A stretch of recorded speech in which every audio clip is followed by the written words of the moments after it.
Last week, China's state media CCTV reported that the crash in Tiananmen Square was a terrorist attack carried out by minority Muslim Uyghurs from Xinjiang province. The report said investigators found gasoline, knives, iron bars, as well as flags displaying religious extremist content. Officials also claimed a Uyghur man, accompanied by his wife and 70-year-old mother, carried out the attack. The state's suppression of further information about the incident has frustrated outside monitors and is making reporting on the incident very difficult. Historically, there's been ethnic tension between Uyghurs and Han Chinese, and in the past, government policies have stirred unrest among the Uyghur community, who are politically, socially, and culturally marginalized by the Chinese government. And their attempt to peacefully protest are labeled by authorities as terrorism, separatism, or religious extremism. Alim Seytoff is with the World Uyghur Congress, and he joins us now via Skype to discuss this more. Alim, thanks for joining us.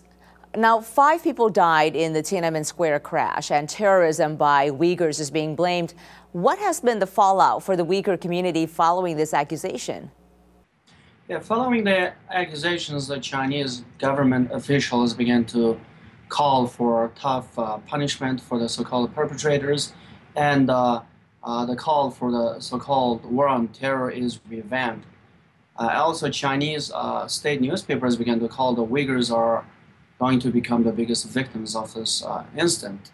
And in Beijing, we already know many Uyghurs have been under surveillance. Many have been approached by Chinese police, not just checking IDs and residence permits, but the purpose of their stay, and they faced strong harassment from the police. And we are aware that nearly 100 Uyghurs have been detained in Beijing and surrounding areas. And also in our homeland of East Turkestan, the Chinese security presence is very strong now and also very intimidating.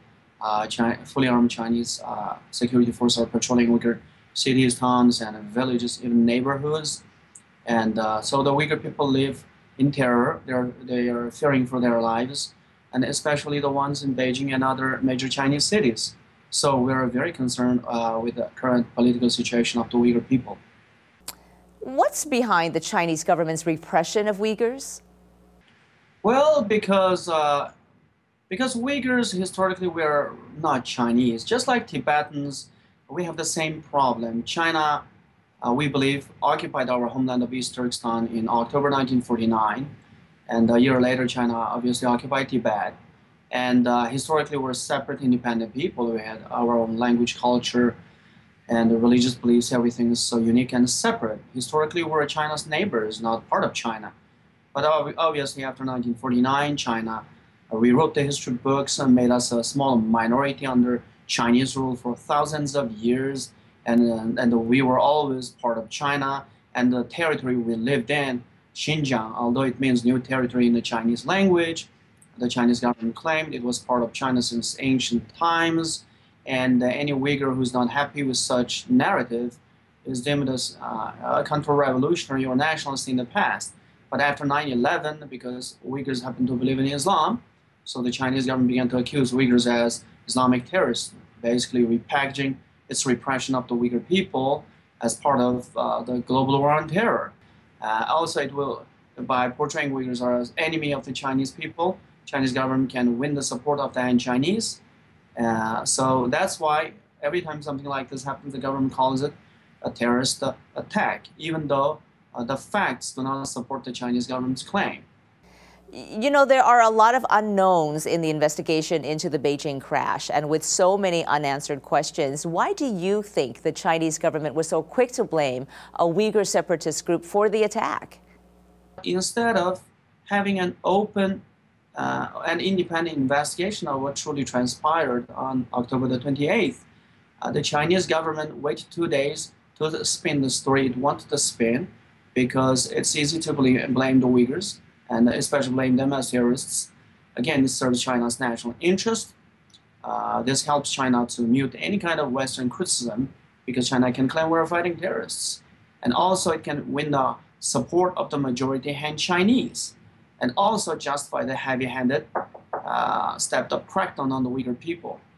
And a lot of evidence seems to suggest that this was more a family self-immolation in protest of Chinese government's heavy-handed handling of their family members as well as the Uyghur people. Because Radio Free Asia reported that one of the neighbors who knew them called in, said the driver's two brothers were killed by the Chinese security forces. And the family blamed it was done by the Chinese government. And they petitioned the local government in East Turkestan. Many times they were turned away. And according to the caller, the family came to Beijing to petition. And the Uyghurs, they face strong discrimination in other parts of China, especially in Beijing. Maybe, we do not know the facts, of course, and the Chinese government is hiding the real facts. But the assumption is, out of desperation, the family may have committed self-immolation.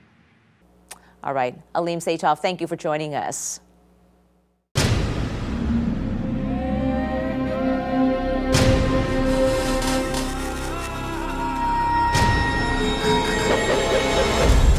Now on U.S. airwaves, a global channel of uncompromising stories. World news, documentaries, entertainment, and culture. Link TV, connecting you to the world. For more information, visit linktv.org.